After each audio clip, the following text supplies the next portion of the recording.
Hi everyone, my name is Cheyenne Ford, and I'm so excited to be here with these wonderful panelists to think about the future. It's a topic on all of our minds, and there's many different feelings and perspectives, and today is going to be a bit of a thinking exercise in that. I have two big interests in the future. One of them is I believe that the most powerful change we have for the future are the students, you guys up here.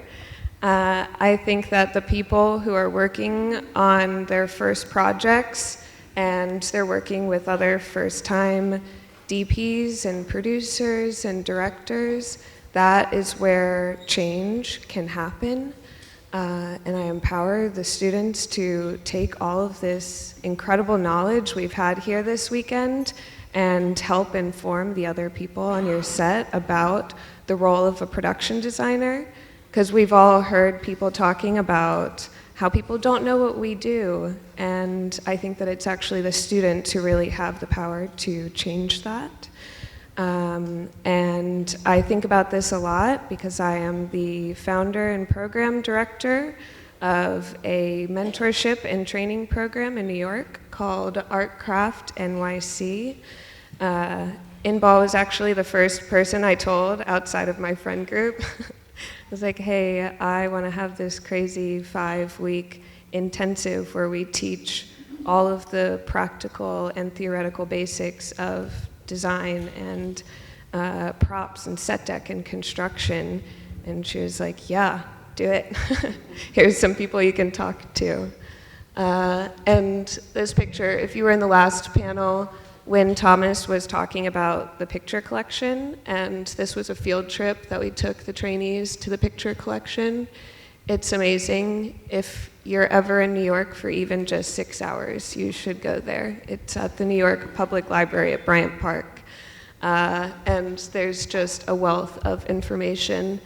And my other interest in the future is the idea of utopias. I'm really fascinated by this idea because through history, many people have tried to create and ideate utopias, and it is impossible to achieve this perfection, but yet human nature still strives for it and strives for wild, radical betterment of society and living conditions.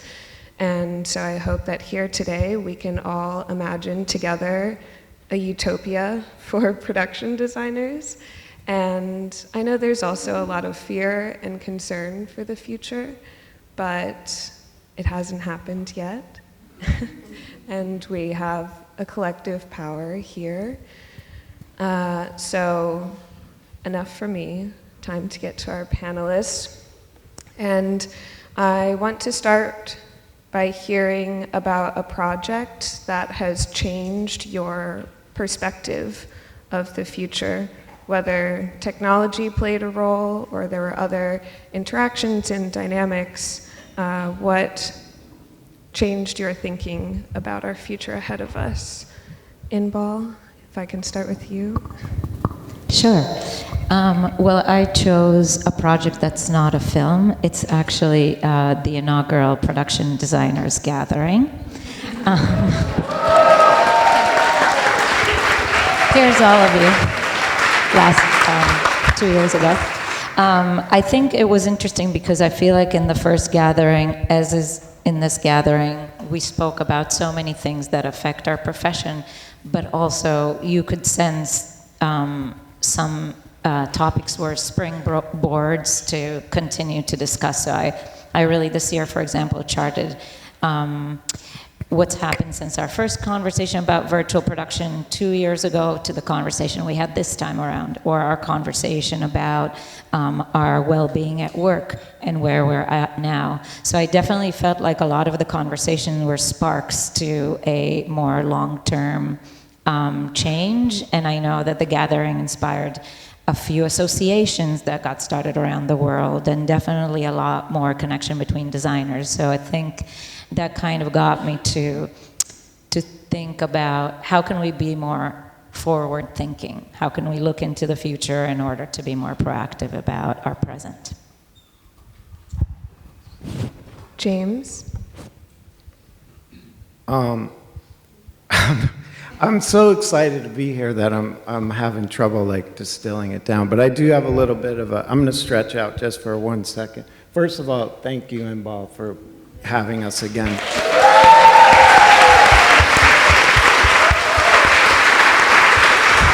I think it's a miracle what you've done, and I do feel like I'm in a utopia at the moment. But so, but I guess I'm anchoring the future, the technology end of the future. So that's my focus today, and I just wanted, I guess, to do that. I felt like it was important to frame my history a little bit, just to say. I started in film as a carpenter. I was originally an artist, like I built sculpture, and so I have a very, very intense physical relationship with space and light, and that was really the origin of what I did. And on my first film, actually, Gideon Ponte, who was here, was the designer, and I was the carpenter, the construction coordinator, the scenic department. We were 6 people in a little hotel in Buffalo.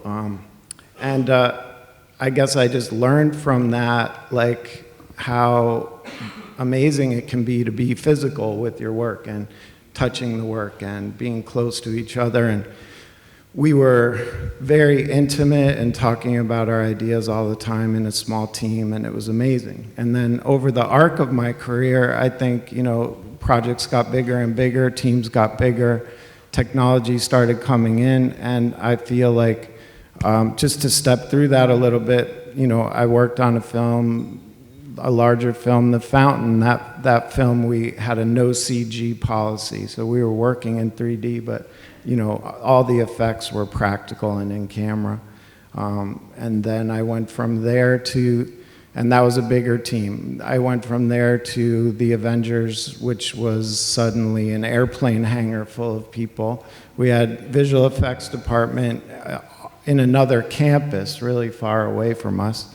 And I was so over my head that the green screen spaces were sort of a welcome break from the design, you know, but also there was a real wall there. Like, we could illustrate into that space, but we had no access to actually building the models that made that background. So from there, on the Planet of the Apes movies, we were working in motion capture technology.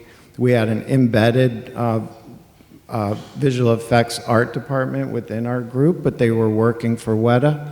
Not on our payroll and not under my control, so I could see what they were doing, and if I wanted to give them notes, I had to call Weta and then set up a meeting, and it would go around, even though the bodies were right in front of me. On the next movie, on Lion King, we were in a big, this is an entirely digital world. We're building a digital world in the computer. We had MPC embedded in our department, but they were on another side of the room. And I would build the models. I would take the director and the DP in virtual reality. We would scout the space. And then we would send the model to MPC, and they would entirely rebuild it and change everything. And the DP and the director would go into the space and say, what the fuck is this? I don't know where I am. And that is like an issue of translation of our designs into something that visual effects can ingest and work with. So on the last movie, on the Batman, and this is a case study that I do have images for, you know, Greg Fraser, our DP, had just done a bunch of work on Mandalorian using the LED volume, and so he brought that in and was really adamant about needing to use it.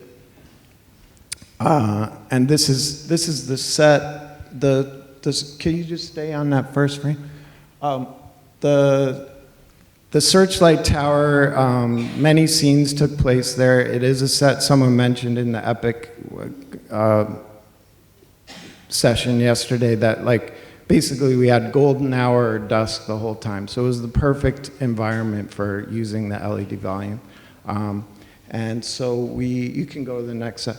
We did through a series, basically I'm trying to speak to the design development of Gotham. So we were anchoring it in a real place in New York City as like just to give us our footprint and geography. And then working on top of that to develop the look. So we had traditional set designers building buildings on a footprint that we ingested. And this is the rough Unreal model that we were using. And it's still here. You can go to the next one.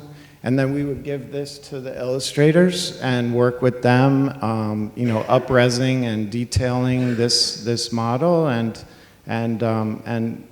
developing the look. And then the next slide just shows the foreground set. So that's what you would see on the screen from a particular angle on this foreground set. But it was an amazing thing to have the volume, and I think for me that is the mission statement. I think like whether or not we actually use the volume, it opened the door for something for me, whereas suddenly the producers were listening to us, that we had to build a bigger and more robust team that we could because we needed to develop the backgrounds for the shoot. That was something that normally happened in post is happening in prep. But there's a lot of cross wires there. Again, we would take this model to a certain point, but we didn't have the team or the resources to develop it fully. You saw what you saw in Unreal is like very skeletal. And then again, I would have to call ILM and make a meeting, and they would say, well, we're very busy, but maybe on Wednesday at 11 we could have a meeting. I'm literally shaking my cup outside the visual effects supervisor's door, like, when can you see me, they're in California. So, for me, it's basically a war. Sorry, I said I wouldn't say war, but that's how I roll. It's a battle for control. And I think for me, it goes back to that first film, which is why I told that story. I think I'm excited about the potential of us being able to be in a small room again. And I do think technology is moving fast, and it's scary, and it has different things about it that are tricky, but I just would encourage us all to immerse and educate ourselves in the tools and hire, these amazing young people who know how to do it better than us. And I do think it's gonna allow us to be physical again and touch the things and move people through space in a way that is exciting to me. And I think so part of this whole gathering for me is like staying in touch with you guys and working together to scrape back that control. Because I think I have respect for what visual effects does, but I don't want them touching design, that's what...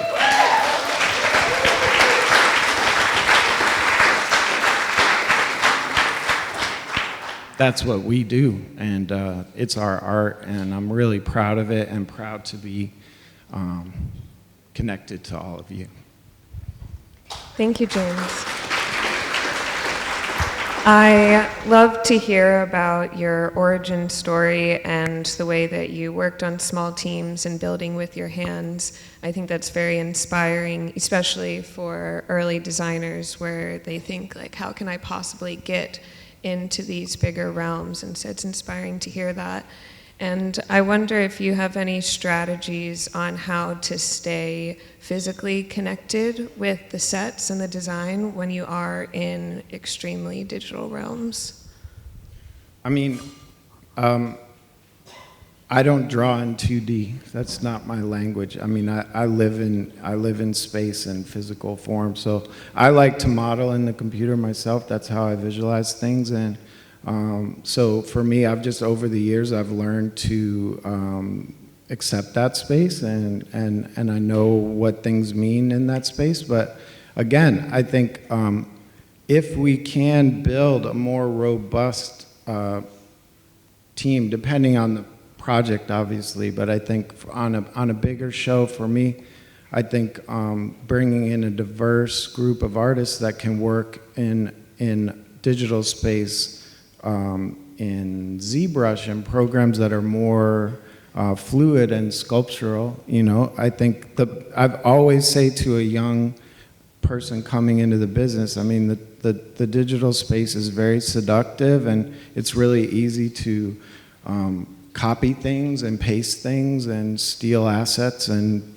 you know, and it clips your design. I think basically, I think of digital space as a visualization tool for scale and proportion, and then I think it's really important to get the hand out and draw on the digital render or whatever that is, and make sure that we're not accepting the easy output. You know, that I think like. I hope, you know, that the designs that we did on the Batman will prove that, like, even though all of it was generated in the computer, you know, I think it's an incredibly tactile and, you know, sculptural world. And so for me, it's really the challenge is to fight against the speed. You know, I think computers, it's easy to kick something out. You grab an asset from 3D Warehouse and throw it in there, you know. So I think it's just being suspicious of it and not trusting it and not trusting the first answer and just continuing to work it. Whether you output it into physical world and then model, you know, have sculptors work on it and then re-ingest it. There's a million ways to do it, but I think just don't take the easy way with it. Yeah, I agree, and especially in a time right now where technology is rapidly developing and there are constantly new introductions into the technological realm, the consistency that we have is still our mind and the connection with our hand in drawing and expressing without the technology. So I think that is an important reminder.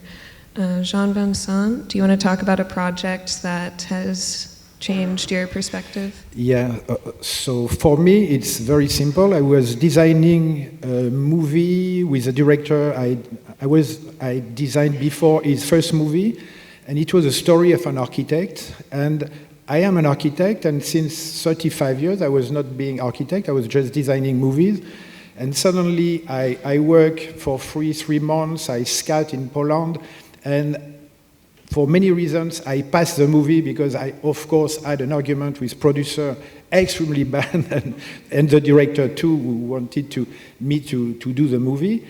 And I came back in Paris and I say, let's be architect again, because suddenly I was excited by the architecture.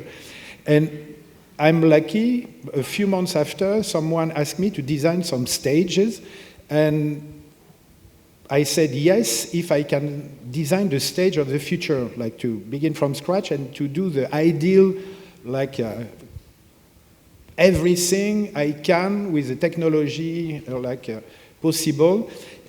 And I designed something like 35 hectares, 350,000 square meters, which is like I brought water because it was just a beetroot field in the south of Paris. And I designed 14 stage, bridge everywhere, like gardens on the roof. Like every stage is possibly cutting in parts. You can divide in 2, in 3, or in 4. You can bring, like with technology of bridge, you can bring offices or workshop, because I begin to think what could be effective for us to use the robotic. I design a backlogged robotic, because when we design, as you know, we spend too much money on structure and we pay for the structure. And if we can have the structure for free in a stage, we will put more money in ideas and more indie movies could use backlots because you have just to arrive with a little bit of things. And I designed so it's very fast because after I do a new generation where I begin to meet companies of new material, hybrid material, I discover like a new concrete who are not concrete, new metals who are hybrid metals with ceramic. They are 1,000 times lighter and 1,000 times more solid and they have memories and you can change and you can come back to shape, which means that I suddenly, for 3 years, I had many jobs related to the stage because I designed some stage in Saudi. I designed flying stage because I was dreaming to have stage arriving in the countryside where I'm shooting and having the possibility to build sets close to the village where.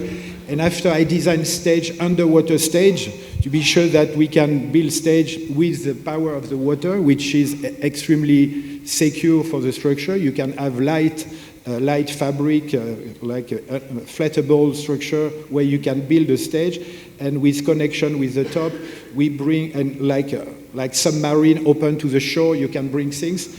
I had so many meetings with companies. I spent like months to search for the companies we were doing failure. Like I searched companies who are designing planes and they don't succeed to make the planes flying, but the planes were half metal and half glass. So I was extremely lucky because for me, when you build a stage, you spend 4 months or 3 months in the darkness, in the cold, and it's better to come back to Méliès, like the French one, who invented the first stage, and the first stage in Paris with transparent. It was a glass house with some fabric. So I developed the same idea, but the stage, instead of being square like a shoebox, were in like organic and in triangle, because I have my best friend is DP, and I was talking with him, and I was asking him what is the best for you, the angle, the deformation of the stage. So anyway, I turned this into an incredible development of idea with real companies who were all and who are all interested into changing the rules and changing the way and beginning to think that we spend our life and we spend the time we spend on stage has to be cool. So we have to have restaurants. So I designed like 14 restaurants. I designed floating restaurants in rattan and in metal. So they are all like possibly like giving the pleasure to bring your children. I put kindergarten. I instead of playing on the speed, I decided to slow down the process and put like around 70 garden to have like barrier and to be sure that you can stop and having possibility to work in garden and in water. I try to organize a possibly way of choosing the space and having mobile stage.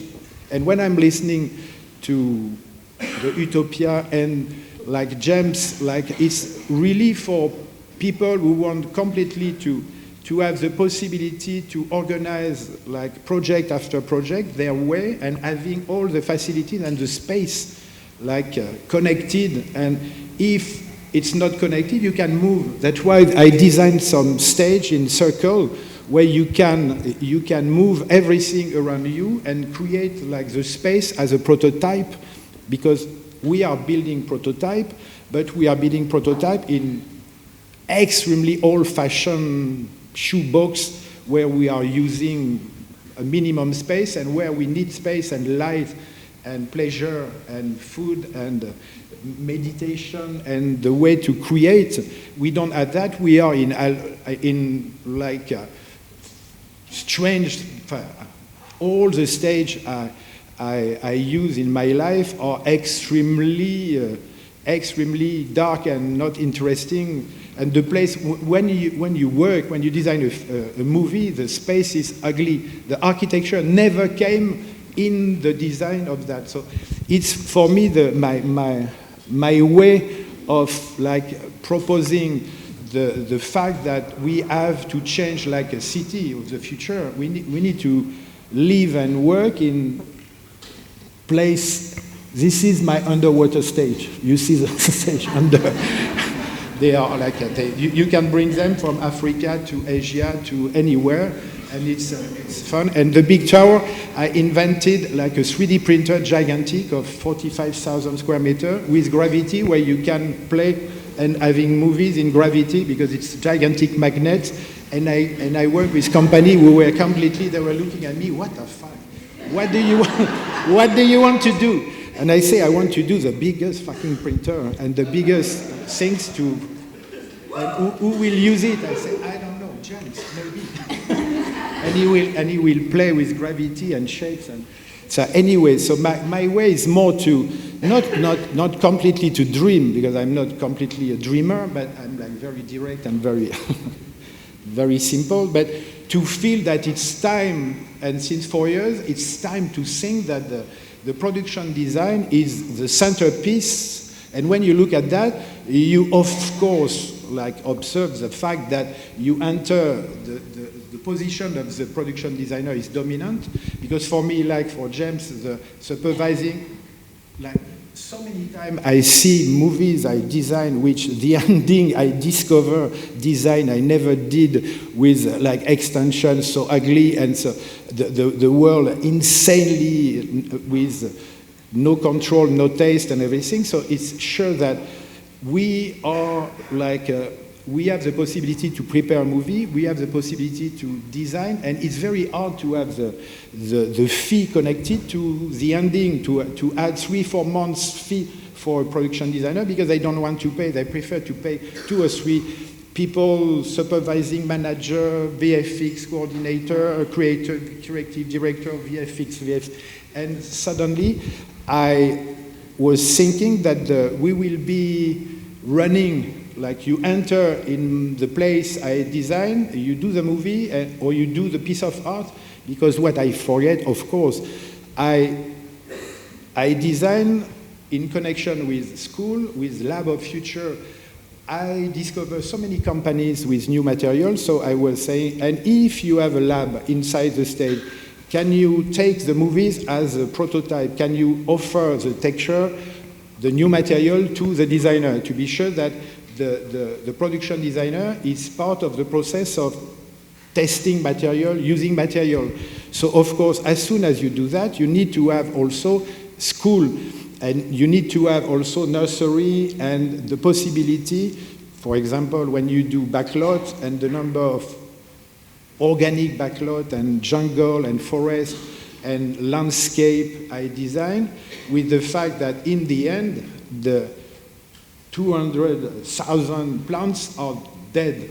And because there is a lack of structure, a lack of things where you have nursery and place, so of course, I design nursery close to the backlot to be sure that the processes of garden is alive, and and I asked to some school, landscaping school, to be part. So for me, the dream is to have artists, to have technicians, to have lab engineering, top engineering, and to have because who knows where we will be in 20 years, the movies, the format, the way to show with the VFX, the hologram, the different technology are going so fast, so it's better to have space smart, who can follow, which means they are living process.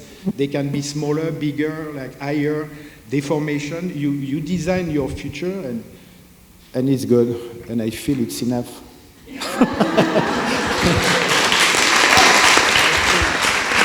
It's amazing, thank you.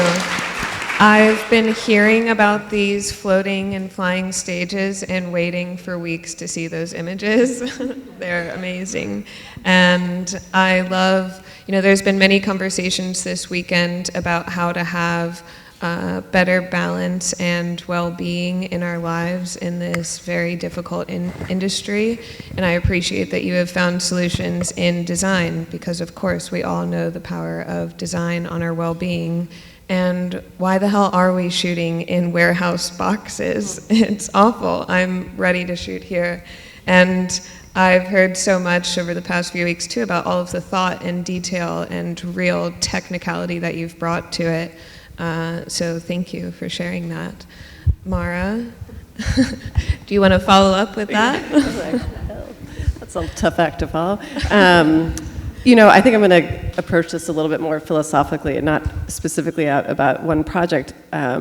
There is a documentary called The Five Obstructions. Lars von Trier and Jürgen Leth kind of challenge each other to make the same film several times over with different obstructions, different rules.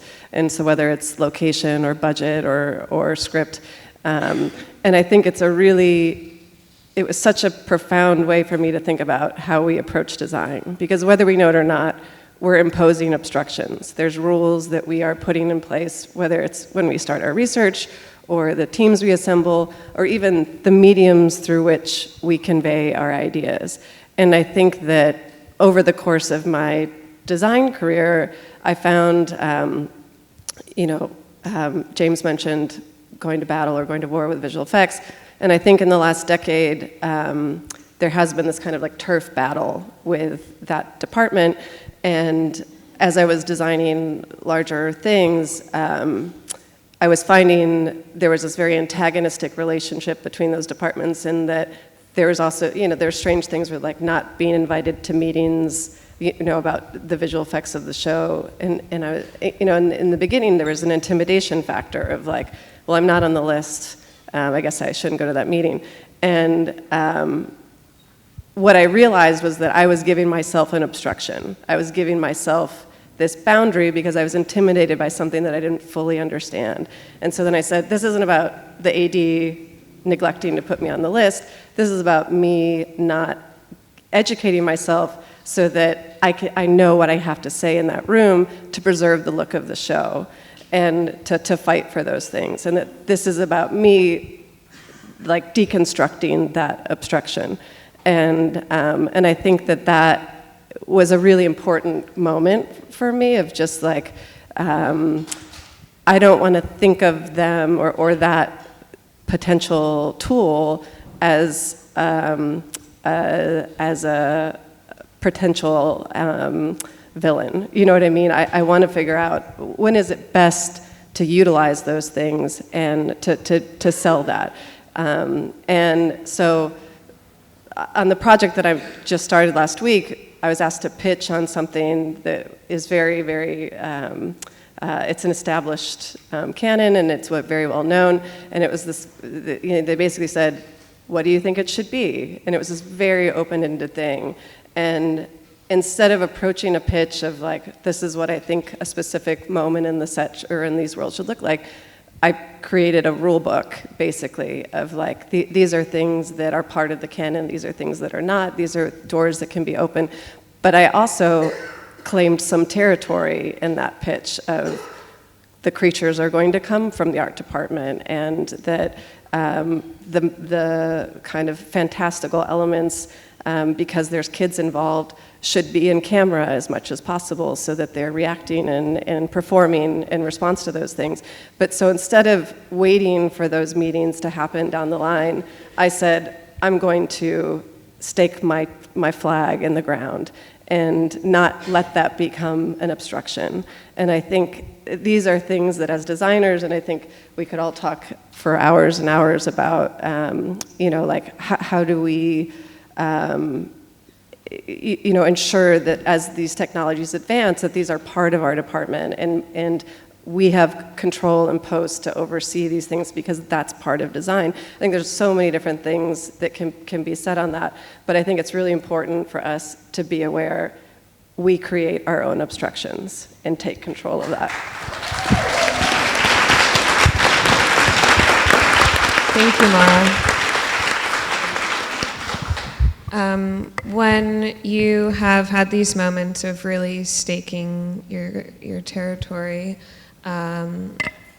or is this with people who you have previous working experiences, or is sometimes that more intimidating when you know someone and you're trying to fight for yourself and you feel not respected by someone you know, or how does that differ your approach? You know, I think it's sometimes, especially in television, when it's such a rat race and a marathon, I think that sometimes when these meetings are being set up, it's like, and it's not just visual effects, it's also stunts, it's special effects, and all these things that it's like, those things don't exist in an island. That stunt choreography is going to impact the design of the set. And so to me, it's just as important to be in that meeting as it is to be in the one-on-one creative meeting. You know, it's like we should have our thumbprint on all of those things. And I think a lot of the times, the other people aren't thinking that way for us. So the people that are scheduling these meetings, it's just a matter of like, brass tacks, get down to business. We need to figure out who's punching who. And, you know, I'm like, well, you're going to punch him and you're going to break that table that's one of a kind. And so, you know, I think it's more, again, like, don't let the mechanic, I try to be more proactive about not letting the mechanics of lack of time and resources dictate the end result of something that I may be disappointed in how it looks or the damage that it does to our world building. Yeah, I think that's a great reminder. Thank you. Grace, is there a project that has changed or inspired your outlook for the future? Yeah, a bit about my background. I come from independent movie making and narrative, and I recently worked on quite a large-scale project that hasn't been released yet. And initially, I thought I was gonna, like, the door will be open to learning so much about VFX and like extensions and everything that world can do and that tool and access to that can do. But actually, there was a shift in methodology, really spearheaded by the director, of trying to do as much as we can practically and in camera. So there was a real concerted effort to build as much as possible. And provide 360 environments for all of our actors, and the VFX supervisor and his team and the studio were actually very encouraging and supportive of that. So my experience was quite positive in that regard, and I do think the director was also my advocate for being in all those meetings, in the VFX meetings, in the previs meetings.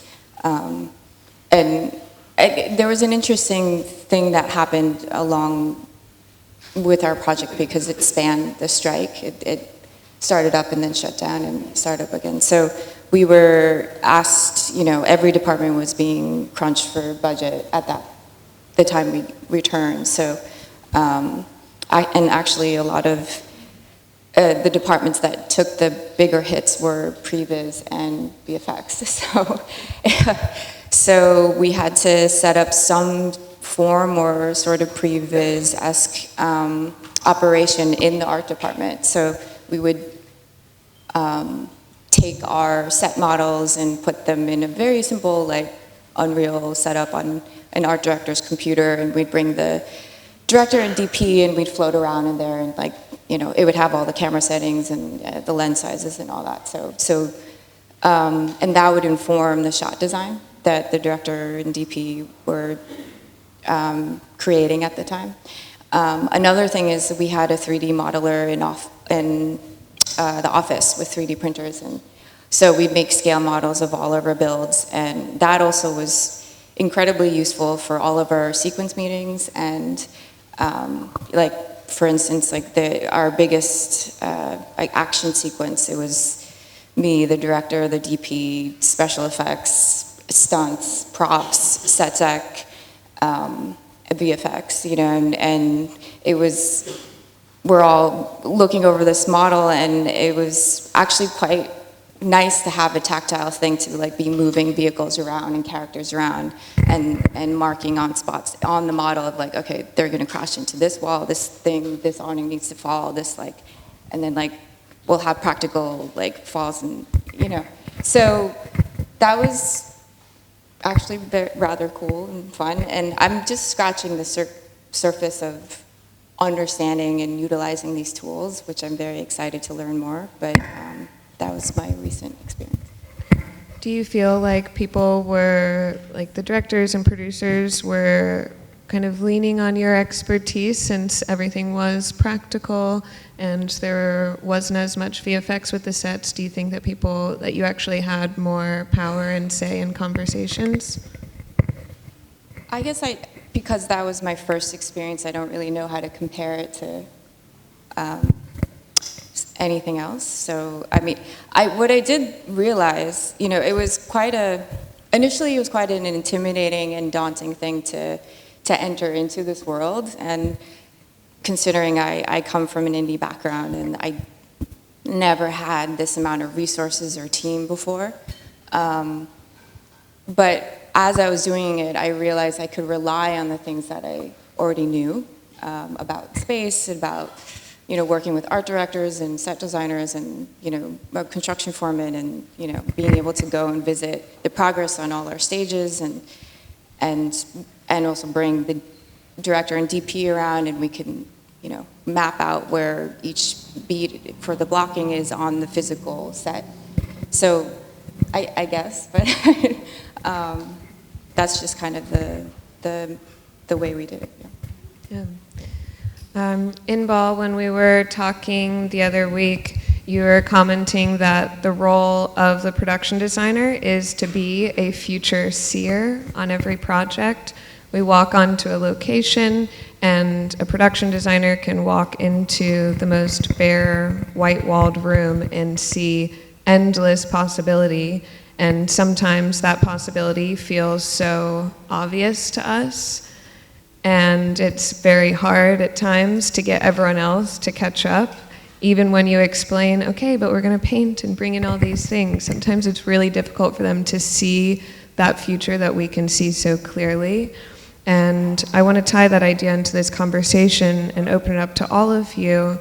Is there something that you see in the future for production design, for the industry, that feels so clear to you that the decision makers right now are not seeing so clearly? Anyone?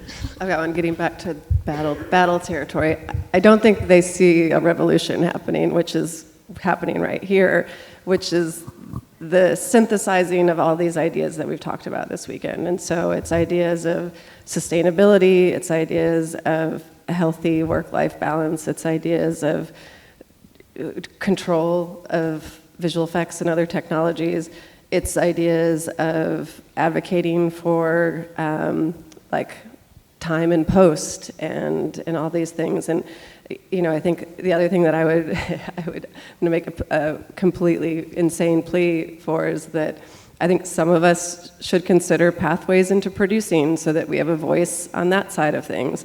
But I think what they don't see is our own agency, and that, you know, things may look a little bleak right now in terms of the industry and how much is being made and all of those things and the control of the producers. But I think that what we can do to combat that is to create a unified front on the issues that we unilaterally agree on. You know, there's so many things, no matter what scale or what country, we're in alignment. I mean, I think we all are pretty much in sync on these things. So I think it's now up to these micro international battles to change that landscape. And you know, one thing Diana from Columbia mentioned to me as well is I think that's also like a really bright sign for the future of filmmaking is that in Columbia there's now initiatives by the government for regional filmmaking and to make projects that are made by Colombians about Colombia and not representations by Western companies. I also think it's a really important thing to know that we also have engagement with our governments in terms of like content and things that are happening. And so again, I think what this conference has provided so many of us is an agency and a cohesive kind of formation of these ideas. And so get ready for warfare, I guess. Exactly. After we had a conversation yesterday, and of course I was a little bit intense about what is for me the massive change for us is to succeed to stop to sign the famous paper where we give our ideas, our design, our sketch, our model, our ideas for free for eternity, because we are not like in the loop of the creator. We are creator, the actors, the directors, the writers are having right, and the future is the fact that we are designing pieces of things, and the things have rights, and the things and the color, the texture, the design are the property of the designer. And as soon as this will change, we will stop to have this paper insulting, where every movie, I'm always, because I'm dumb, I'm paid after 10 to 12 to 14 weeks because I'm signing the paper because I'm obliged, because we are paid as soon as we sign the paper of the right, and we give everything, because for the moment we enjoy, but we are absolutely nobody. We are giving everything. And most of the time we are changing a little bit, we are adapting, we are bringing ideas of script, ideas of space, we are changing the rhythm, the nature, the colors, the flavor of the movie. And for me, it's like, maybe because I'm French and I'm a little bit like the caricature of the revolution and the fucking, let's change. But it's something very important where I'm sure that the day and after, if we have a few producers like you, it will be a great moment. And we will celebrate here, because it will be the place where we will make them bend in front of us. Shut up. James, did you have anything to add to that as something you feel that you see clearly about our future that the current decision makers are overlooking?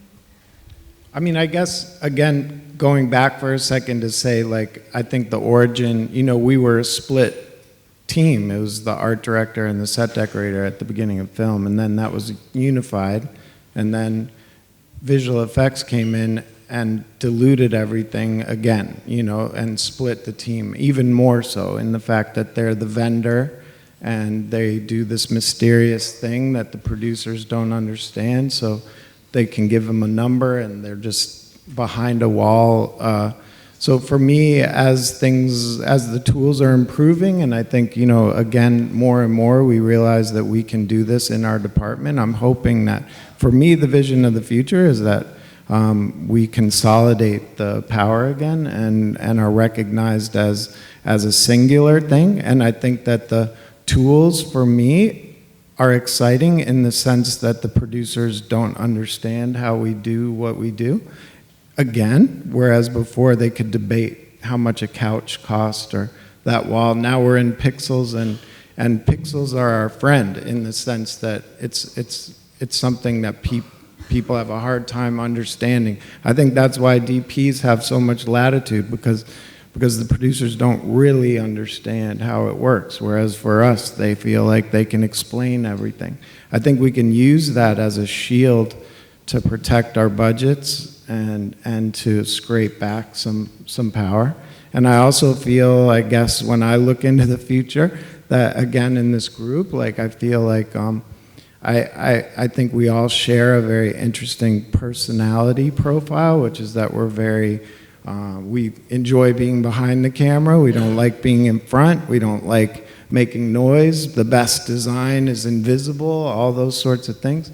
I think it's important that we assert ourselves as stars and artists, and as uncomfortable as it may be for some of us, like work to raise the profile of what we do. And so I think, when we walk into that room, we should walk into that room with the same swagger as the DP that is so celebrated, I mean, it's like...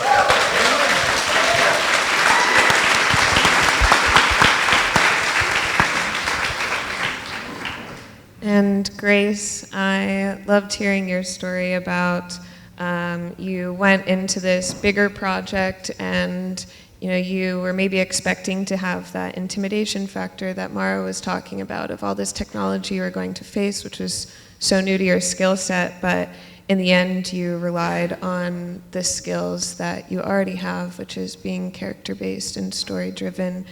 And I wonder what is exciting for you for the future, and how do you envision the future? I think what I find really encouraging is I just recently worked on 2 projects called Past Lives and Beef, and worked with really wonderful filmmakers, Celine Song and Sunny Lee. And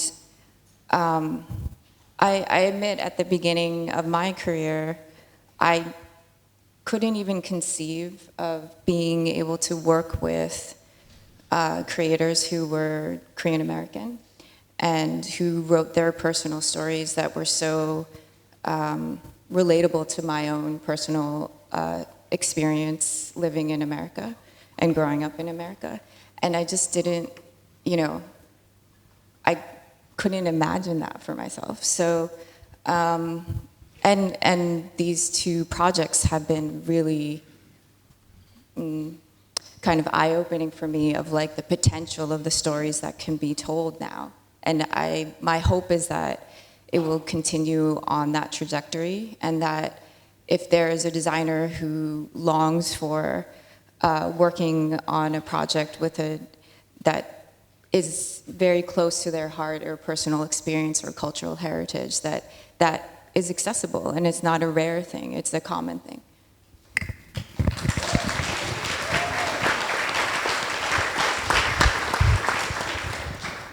I want to be able to move on to questions soon, but Inbal, I want to hear from you about your vision of the future for the collective and the role that the collective can play in this gaining of power and freedom. I think that when you were asking before visions of the future, in terms of my,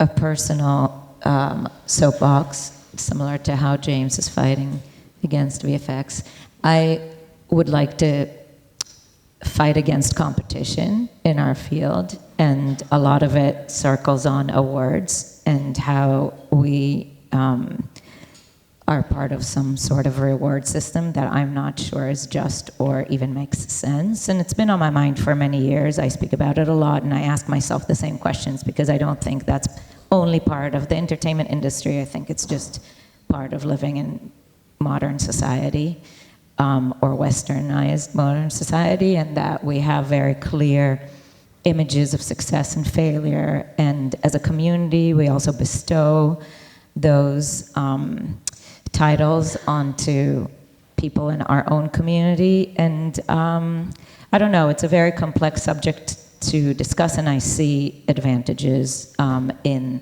the award system as it stands right now, but I see a lot of disadvantages. And I think if there's something that I took away from the inaugural gathering's last closing ceremony, to anyone who was here with us, it definitely revealed a lot of people's insecurities and imposter syndrome and real fear around competition, whereas when we all get together, it's obvious to us that everyone is unique and special, and that we're all extremely creative in our own ways. So it's always been really important to me and Kalina that the collective is very egalitarian, and that we have a very welcoming criteria to who can be a member. You don't have to pay fees, and it's really all about celebrating experience from whatever background, from whatever country, and whether you're an Academy Award winner or an emerging designer. And so I think daily about, not just in the collective and not just in our industry, but really in my own life, of how to sort of dismantle to myself what we regard as success or failure, or how we award certain achievements or discount others. So I don't know, I hope in the future that there is a way for our community to see past that, and I think our event here is obviously the testament to that.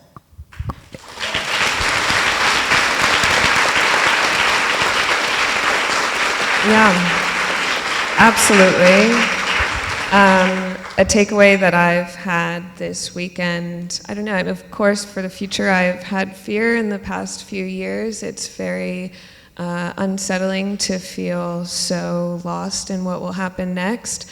But this weekend, I was in a workshop and someone brought up forced perspective and how much are we using forced perspective, and then someone else responded about Unreal Engine and how they're thinking with this new technology. And I think that right now is an amazing time to be a production designer because we have so many artists and craftsmen of these hand skills while we're inventing the future. And it's so exciting, and I'm very grateful that you've had this space for us to all find hope and connection and share with each other. And with that, I want to open it up to questions. I see a question back there. I've really been looking forward to this panel because I think it really does signal what we really need to do as a collective group. And I have mentioned this before while we were here, but I'm going to say it again. I would love if we could create a production designer's Bill of Rights where everybody here can write down the things that they think are most important about what we do for the filmmaking process. And that this Bill of Rights is something that we then disseminate to everybody who is with us, and that is also sent to producers and to studio members and to the unions that we are all a part of, so that everybody understands that these are problems and issues and obstacles, thank you so much for using that word, that need to be broken down and clarified.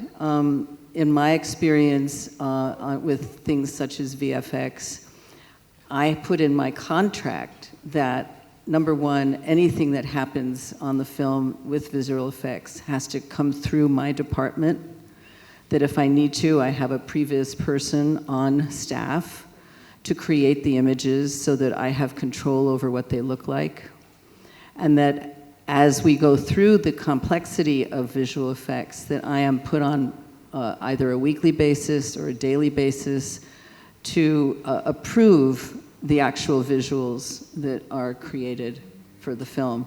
Admittedly, I've been very lucky because the directors that I work with back me up. And if you start this process and you're new to it, you may not feel or have that power, which is why I think the Bill of Rights is so important. That if people know going in that this is the kind of negotiation that needs to happen because this is what we collectively feel is important, it just helps set the tone. Just as much as it is for me to go over to the DP and say, I'd like to look through the lens, I'd like to see what you see. And sometimes DPs feel that that's an invasion of their space. And yet I'm there to help them as they are there to help me. And so if you keep the open mind, but also make it clear that we are part of the scene, we are advocating for ourselves as the visual messengers of this film, or television, or any of these things, that this is how we're gonna make it happen and change for the future generations. That's it. Thank you.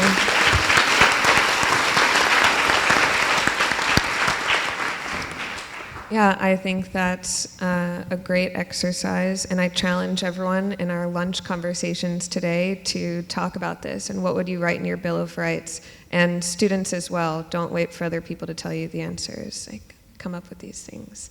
Next question, up front.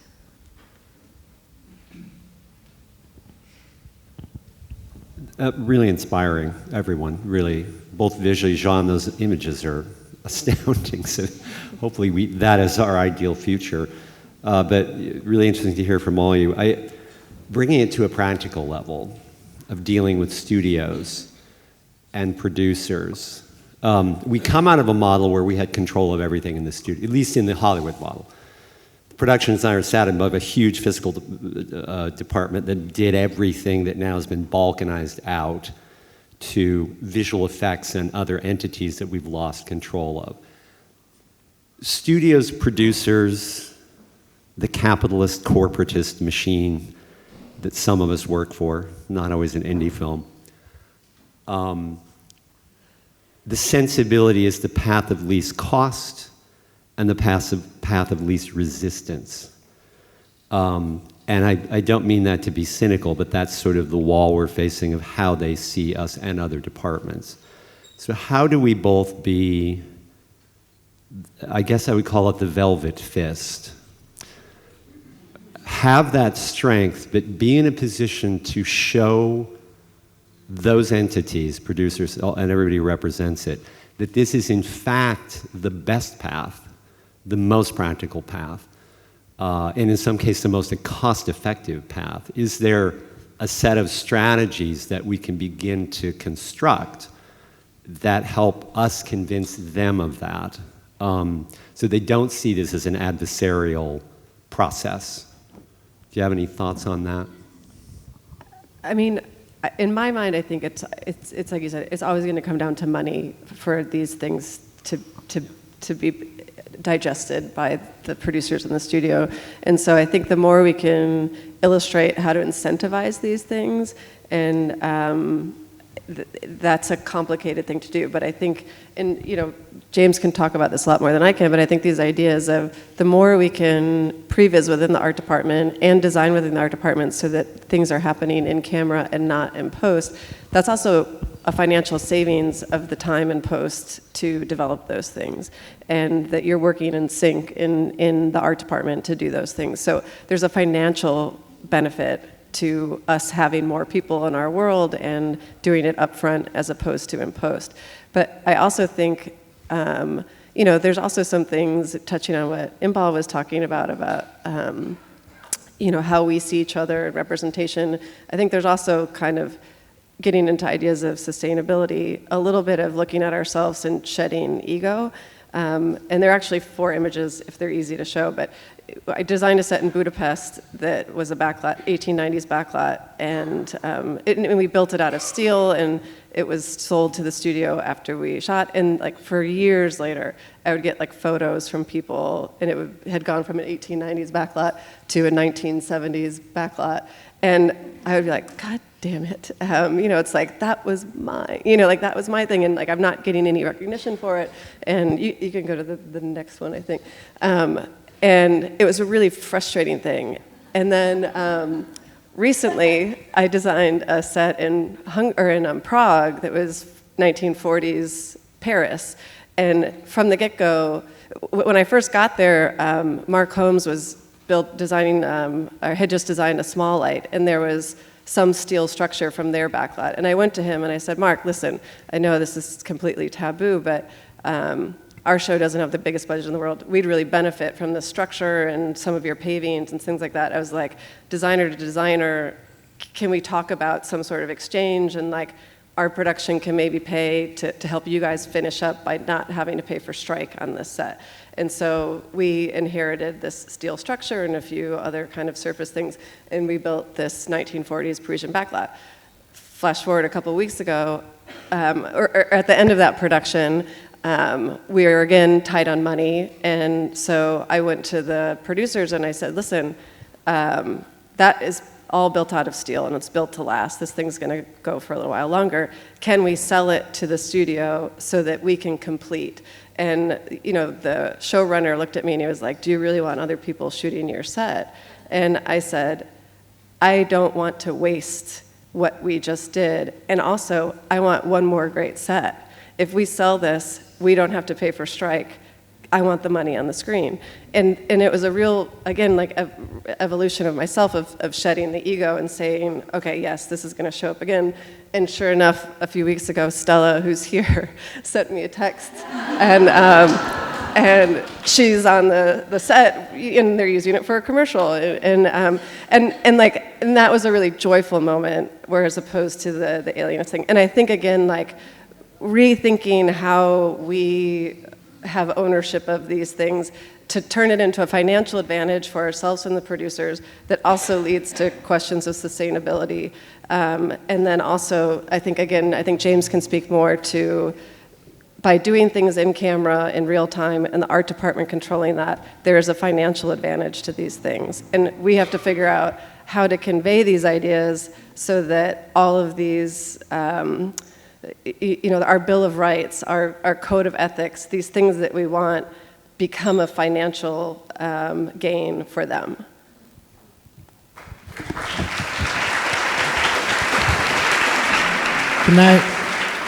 I just want to step on that just a little bit more, just to say that I think you're touching on the crux. This is the main power issue, right? It's all about the money.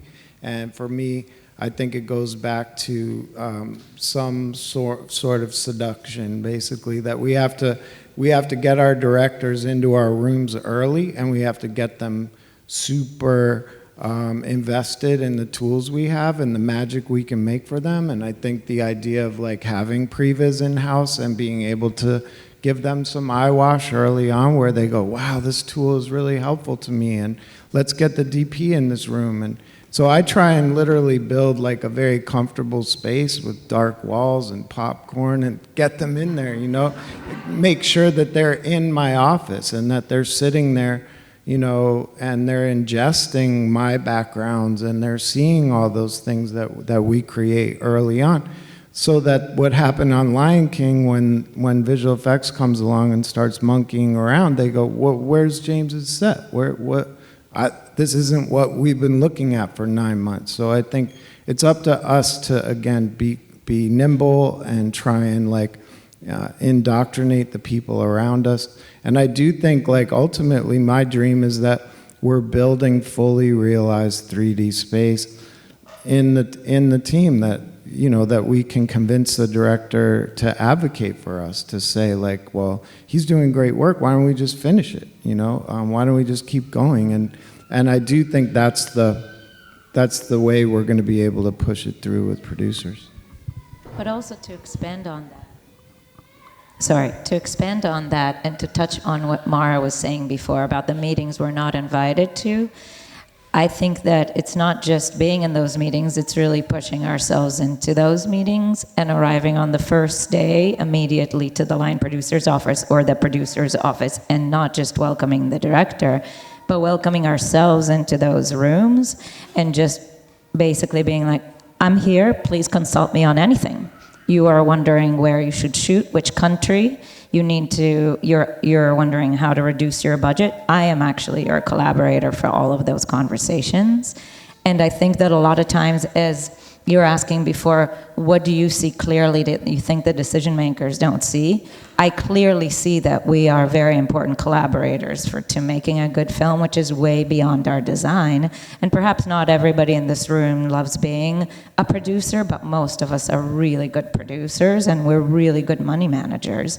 And so to me, it's kind of obvious if you're brought to the table for those conversations that you will end up making the right decisions for the production.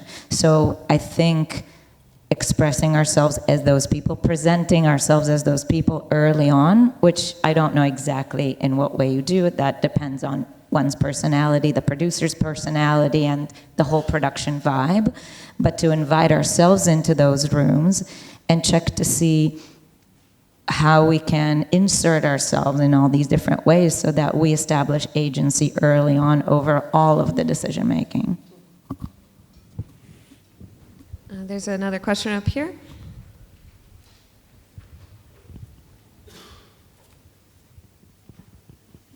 Hi, I'm sort of in the early stages of my career, and I wanted to touch slightly on AI, but from the perspective of oftentimes I'll be sent a treatment from a director, and their pictures now using AI are almost prescriptive of the design because, you know, they go onto Midjourney and type in exactly what they think that they want.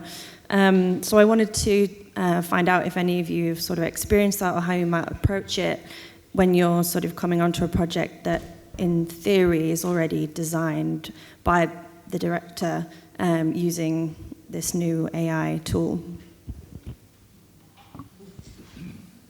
Well, I guess since it's a question about AI, it's going to be an answer that is a bit more general about the use of AI in our industry, since it's definitely an emergent new technology that probably in the next gathering we'll have a more structured conversation about, but seeing as it's sort of just being right now explored by our community, I would just say, not specifically to your question, but as another part of the conversation about technology, that it is a tool, it's here, and we all as a community and individuals have to figure out how to utilize it in a way that would make our voice heard and make our work better if we choose to engage with it. So I would say I know that there are a lot of designers in the audience who are already AI experts and have been doing incredible work with AI, and there's designers who are traditional sketchers who have found AI to be enhancing their ideas, and I think we are such an amazing group of artists that we can all find really interesting uses for generative AI if we decide to engage with it. Specifically to your question, I haven't had that experience, but I think that it's an interesting subject to discuss perhaps in more general terms. So I'd love to hear people's thoughts about how it can be utilized in a, I guess, constructive, positive way in our community. I can just add, for a few months I work on the idea of a backlot, because as you know, all the cities in the world are really more and more impossible to shoot. So I work with a young French, extremely talented and working in the States, like a specialist of AI, and some specialists of robotics companies from Japan and from also Boston Dynamics and everything. And my dream was to have a backlot, morphing backlot, where you can command a piece of Paris, a piece of Toronto, a piece of New York, a piece, and everything is morphing, and you can change, you can order your city, and you shoot where you want, which means that, like, of course, it was extremely expensive and looking like an investment for an attraction park. But in terms of way of using, it's not just like the AI and robotics and everything giving a big dystopic point of view of our future. Suddenly, when you want to use it inside the material, because as soon as you use nanomaterials, who are materials 0.001 millimeter, where you mix things and you mix competence, they are already working on LED.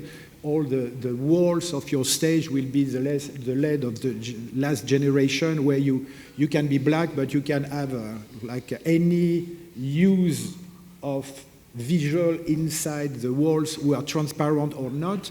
And this is more the future is using more and more AI and robotics to develop concept, formal, architectural, technology for us, which will be, of course, extremely exciting, because there are tools, no matter which size it is, but it will be very good to have, for example, every set we design, there is a memory on stage, and if you use it, you have to pay your set, your design, because it belongs to the designer, and the memory, and how to be sure that this is, no matter which moment, which piece of, even if it's just an idea of something, when you, for example, you design things and you find the tool you design in a prop house, and they are selling the props you design, or like a period movie, things, carriage. I remember a table I designed for Hercules in Budapest, and the table were extremely made by artists in London, and they were playing in so many movies, so many movies after. So it's the way to be sure that the AI is the speed, the power of calculating things, and of course the cloud and everything. So if you, of course, the character, the design, the everything is extreme. I'm less like competent for that, but in terms of the way to use these elements for our daily basis design and things, it will be a game changing. It will be things where we will so surprised to use this and in a very efficient way, and that's all. I was just going to say quickly, I think in your specific example of a director bringing something, I think the way I would look at it is like, it's the same as them bringing in a reference image, and it's our job to steer the conversation to how does it fit within the cohesive whole of the design of the whole thing, because the AI generated images are very specific in terms of like their feel, their texture, and these things, and like that as an isolated concept might be completely alien in the scheme of the rest of the production. So it's our job not to, it's a hard thing because I think it's a question of challenging our design integrity that someone's bringing something like that. But I think shed the origin and think of it as an idea starter, a conversation starter, and then you steer it. Just like Wynn said this morning about, making these decisions about realism versus, a manipulation of visual storytelling. I think we have to control that and guide it, and it's an evolution that happens. And, as a little anecdote, we played AI roulette on the last project, and the graphic designers would throw in an AI generated image in an approval, like a contact sheet for me to see if I would ever pick it. And we never used any of them, but it was a fascinating, game. And I think what we learned was I could actually start telling which one was the AI. There's a language, there's a visual language, and there's something kind of fascinating about that it has a fingerprint. And again, it's like, it's here, it's not going anywhere. How do we incorporate it in a way that's healthy? Can I? Do we have time? I just heard this podcast that was talking about misinformation, and they were saying how fiction is cheap and the truth is expensive, and that's why, and you can think of that as like time or money or whatever.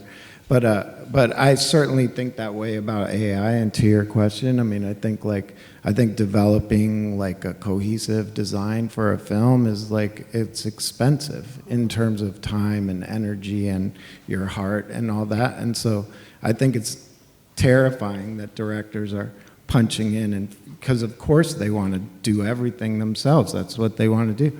They don't want to have us tell them. So I think to your point, Mara, it's like, I think it's up to us to outflank the AI and just continue to be aggressive in the same way we have to attack the easy renders that come out of a computer and make sure that it's actually what we want and not just something that looks pretty so we're happy that it's pretty. It's like it really has to go back to the core of our mission statement on the movie and make sure it fits. So I think to your point, it's like any idea is valid as long as it fits, and figuring out whether it fits or not, that's really our job. Do we have time for one more? Yes. Over here.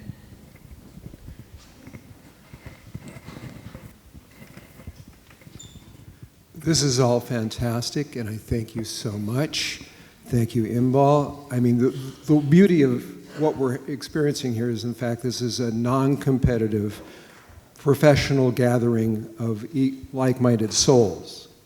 And may it always remain that way. So what I'm about to ask and say has nothing to do about the virtue of a union or unions. But the truth is, if we want to regain agency of what we do, we have to use the best tools we have that the marketplace is responsive to.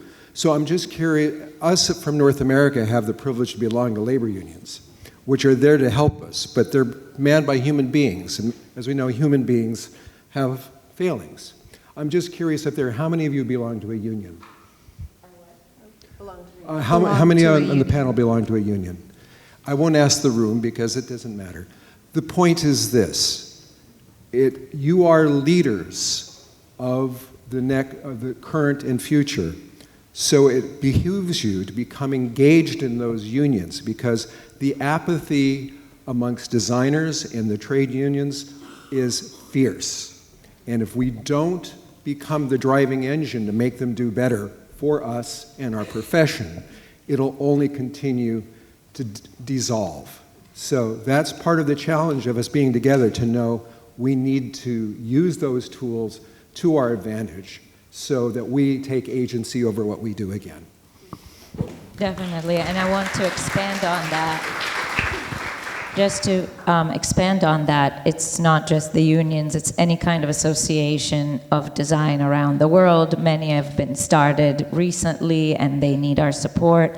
And of course, being members of the collective and staying engaged. I think that, as obviously we've been running the collective for 10 years, we can see how difficult it is for designers to stay engaged, because when we work, we're 2,000% in, and we barely even have time to speak to our families or breathe. So it seems like engagement in union or, colleague meetups is sort of low priority. However, all of this exciting spirit here and the Bill of Rights, unfortunately, it tends to dissipate as soon as we get on our planes to our respective countries. So I think harnessing that spirit is really the most important thing. And we are super excited to have our additional Advocacy Day this year, which is going to bring together for the first time maybe more than 20 representatives of unions and guilds and associations around the world. And we can't wait to hear what they come up with.